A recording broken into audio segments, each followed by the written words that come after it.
All right, so 2010's Predator is directed by Nimrod Antal. Hopefully I'm saying that right. Probably not. Written by Alex Litvak and Michael Finch. And if you don't know the plot of this film, I mean, it's a Predator film, so you can kind of know what to expect in some aspects. But basically, this movie does something quite different, not only with having multiple Predators in this film, hence the title, but having all the people in there not really know each other or how they got there. So I think that is a very interesting aspect that is definitely different from the other Predator films. From the three that I've watched so far, well, I guess it'd be four, wouldn't it? Prey, first Predator, Predator 2, and now this one. Each film does something very different and follows very different people with very different backgrounds. So that's something I appreciate film to film, that they're not just rehashing exactly what they did in the original. So that being said, there are a lot of moments in here that they kind of rehash from the original. The whole mud thing that is supposed to block the heat vision, which honestly in the movie really didn't even seem like it did. Probably because he didn't put it on enough. But there's a few different lines in there, obviously, like, come on, do it, kill me, I'm right here. Like they did that line at the end of the movie too. So there's always going to be things in these movies that are, subtle, maybe not so subtle, but, they like to think that it's subtle nods to the original, but it's really not. It's pretty on the nose and somewhat heavy-handed in some aspects, but, it's what you expect with these movies. But the cast here is amazing for sure. You have Adrien Brody as Royce, you have Lawrence Fishburne as Ronald Noland, you have Alice Braga as Isabel, Topher Grace as Edwin, Oleg Taktarov, hopefully I'm saying that right, as Nikolai, Danny Trejo as Cuchillo, Walton Goggins as Stan. We have Louis Azawa as Hanzo and Mahershala Ali as Mombasa. And I will say this right off the bat before I forget. There's a scene with Louis Azawa as Hanzo where he is fighting with a samurai sword. He's going toe-to-toe with a predator using a samurai sword, and is the coolest shit ever. Also, YouTube, I don't know how you feel about weapons, but since this movie had a samurai sword, I wanted to show off mine. This is a replica of Kill Bill's sword from the Kill Bill movies, and it is freaking sweet. So yeah, I wanted an excuse to show that. But yeah, there are some great action scenes in here. They seem to do a lot of cuts, especially at the very end of the film. There's like a lot of cuts with the multiple blows to the Predator. I mean, you can kind of come to expect that. There's going to be a huge fight between the Predator and the human. So, and since Adrien Brody is the first person I listed, he's obviously pretty much the main character here. I did list Lawrence Fishburne next, but he honestly really isn't a main character. You don't even meet him until about halfway through the film, and he really serves little to no purpose. So anything Lawrence Fishburne here seems completely unnecessary, to be honest. Alice Braga, I would say, is the other main character of this film. She definitely has a lot of leading moments. Adrien Brody's character, Royce, definitely is a natural leader, but also kind of works alone. And then Alice Braga, she's more of the person who is kind of the heart of the team, tries to be a little bit of a leader, but yeah. Topher Grace in this movie as Edwin, I would say, feels very out of place. Maybe not very out of place, but it's not as bad as Bill Paxton's character from Predator 2, which honestly was one of the most annoying characters I've ever seen in a movie. But yeah, I mean, it's Topher Grace, man. He made Spider-Man 3 feel weird. He kind of made this movie feel weird. And I have nothing against the guy. He was great on that 70s show as Eric Foreman. But the problem is, I can't not see him as Eric Foreman. Literally, in this movie, I was thinking to myself, I mean, like, Eric is a good actor, and I literally said Eric. I didn't say Topher, I said Eric. He's too much Eric to me to really ever... It's unfortunate that he can't really do those kinds of things, in my eyes at least. Just because it's hard to disassociate him from something that is near and dear to my heart, especially something that's going to be rebooted soon. I think he's going to be in that show, I'm pretty sure. Also, I'm realizing that this piece is kind of breaking off, but yeah, this thing, I've had it for a little while. a little while. But yeah, I already said that Lawrence Fishburne's character is pretty much unnecessary in this film. One character I want to mention, Walton Goggins. And actually, one thing I want to say referring to the title, yes, the title refers to having multiple predators in this film, and in terms of like the aliens that they call the predator.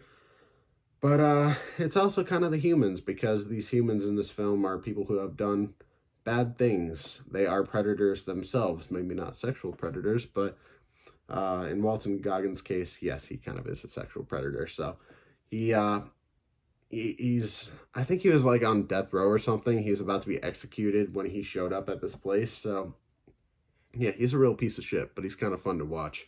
I won't lie. And he has a slightly redeemable moment, ever so slightly. Danny Trejo in here, he kind of just plays Danny Trejo, but you know, it is what it is. I like it for the most part. Yeah, Louis Ozawa as Hanzo, I don't think really plays a huge part, except for that samurai sword scene, which is the best scene in this movie, which is kind of unfortunate because it's not the final fight. Yeah, the final fight for me just didn't really do a whole lot for me.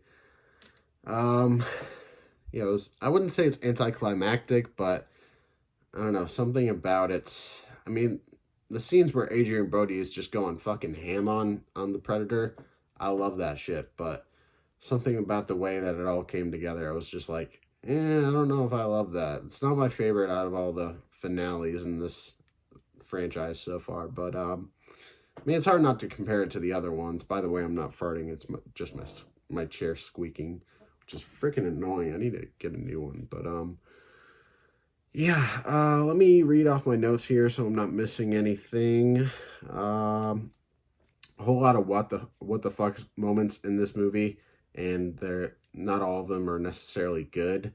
The only good what the fuck moments are just like, you know, seeing the intro of Adrien Brody and the rest of them showing up in this jungle, and them not knowing each other or how they got there. That's like the biggest what the fuck thing in this moment, or not moment, in this movie that actually had me for a little bit.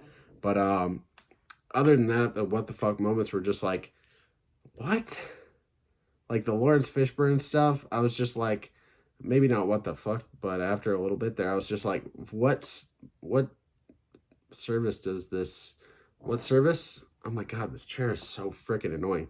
What purpose does this serve? Like, he gives them some, like, what's the word I'm looking for? He gives them some advice, but they don't ever really use it. So it feels like he's just completely unnecessary. But the whole samurai sword thing, you know, that's how Hanzo got the sword, which is funny that it's Hanzo, because Hattori Hanzo, I believe, is the person who made this sword. So that's kind of funny. Mahershala Ali as Mombasa. I mean, I love Mahershala Ali, don't get me wrong, but I mean, this movie's been out for, what, 12 years now?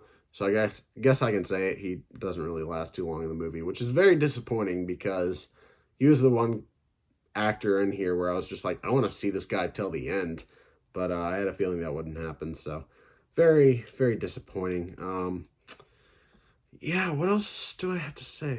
Clumsy ending. I would say the second and third acts just really lost me. Through the second act, I was like, all right, I don't really love the direction it's going in, but I'm still watching. I'm still into it for the most part. And by the third act, I was just like, yeah, this one isn't too good, is it? And I don't really know how other people feel. I don't know the general consensus on this film. I did watch a couple reviews before doing my own. I watched Jeremy John's old review of it. Very old review. You can tell just by the way he looks. He looks a lot different now. But yeah, he seemed to like it quite a bit. He did mention the Lawrence Fishburne not really serving a purpose thing, and I completely agree with that. But I also watched Sean Chandler. By the way, go check out both of their channels. They're both great. But Sean Chandler, his review of it from before The Predator came out, like the newest one, or not the newest one, but the one before Prey. He went and re-reviewed all of them, and he didn't seem to hate it. Like he said, it wasn't very memorable, but he didn't have as many complaints. So, I mean, for me, strong start, but lost steam by the midpoint. there's a lot of things in here that feel very unnecessary and just kind of thrown in there. At times it can feel like things are just happening and they don't really serve much of a purpose or contribute much to the story. Let me see here. In the final act, a character we didn't see do much showed their true colors. And it really, I mean, it was kind of an interesting twist, but it's a twist that didn't really work for me. So, I don't know. I mean, was it something I saw coming? Not necessarily, because for a little bit there, I was just like, well, if all these people are supposed to be bad people, then what the fuck is up with this guy? But, you know, by the time it happened, I was just like, it feels like it's a little too late. I mean, I get the twist that you're trying to have here, but, I mean, like, what was his end goal? What was, and I already spoiled that it was a he, but I guess there's only really one female in this cast, so yeah, it's just like, what is your end goal? Like, I don't feel like you've never shown the skill to be able to like actually be, you know, and that, I don't really want to say too much because I feel like I've already said too much already, so I'm just gonna shut the fuck up. But yeah, that's pretty much all I have to say about this movie. I found it pretty disappointing. I didn't love Predator 2, but I would honestly rewatch that one before this one, which is a shame because it has a really great cast, and it started off so good. It had such a good hook to get you going in the movie, and then just the more it went on, the more it kind of dragged, and the more things you looked at, and you're just like, why is that happening now? So yeah, I don't love this movie at all. Personally, I'm gonna give it a 5 out of 10. You know what? I'm gonna give it a 5.5 out of 10 because there are some things I like in it having to do with like the action. You know, a couple of the characters I thought had some decent moments. Just the performances alone, I think are worth watching this for. I mean, Adrien Brody is somebody I need to watch more movies that he's in. I think he's a great actor, so definitely got to check out more stuff that he's done. But I mean, all these actors are pretty great, and I would say they did their best with what they were given. I don't think it was like the worst script ever, but just the way the events unfolded and the way everything came together, like the whole hook of the movie, them not knowing each other and not knowing how they got there and why they're there, it got resolved pretty quickly. Within like the first 30 minutes, they figured out why they're there. And I feel like that should have been something that was unraveled throughout the entire film, rather than having this huge twist at the end with this one character that just doesn't really seem to serve too much of a purpose because, like I said, what would their end goal be even? But yeah, I'm sure there's people out there that really love this movie. I'm sure there's people that probably agree with me on certain things. Comment down below what you thought of Predators from 2010. Did you love it? Did you hate it? Are you in the middle? Have you not seen it? Did my review make you want to watch it? Or did it not make you not want to watch it? I would love to know. Comment down below. So hit that subscribe button. Hit the like button. Do all that stuff. Hit all the buttons. Head over to my Facebook or Instagram page at Pop Culture Podcast. The link in the bio of my Instagram page will bring you to a page full of links where you can find a link to my TeePublic store where you can find this design and get this design on a shirt if you want. There's a few other designs on there that I quite like. One of them might be leaving soon, so get it while you can. But yeah, I think that's all I got for you guys. So I will see you in the next video where most likely I will be reviewing The Predator, which I can't remember which year that came out, 2018 or something like that. Yep, 2018. So yeah, that'll be my next video. And then after that, I should be reviewing, which one will come first? Should be reviewing E.T., the extraterrestrial, because they are showing that in IMAX, and I haven't watched it or reviewed it. Well, I've watched it, but I haven't watched it in a while, and I haven't reviewed it for the podcast yet or the YouTube channel, so I will be reviewing that. And then after that will be Bodies, Bodies, Bodies. I have a little less time this week to watch the newer releases, so next week should be a little more back to normal, depending on whatever comes out. I'm not really sure what comes out next week, but yeah, also didn't even mention it in this video, but all these reviews, I'm reviewing all the Predator films, then all the Alien films, then finishing with the Alien versus Predator films, and then doing a huge tier list for both the Alien and Predator films. So keep your eyes open for that. I said before that it would probably take me like a month to a month and a half to finish all these movies, and it might only end up being like a month at most, because the Predator films, at least, I'm getting through pretty quickly. So, been watching one at least every night. Took a little break last night from reviewing them just because of the way I scheduled the uploads. But yeah, that's all I got for you guys. I'm going to stop dragging this on. I appreciate you guys watching. Do all the stuff, and I will see you in the next one.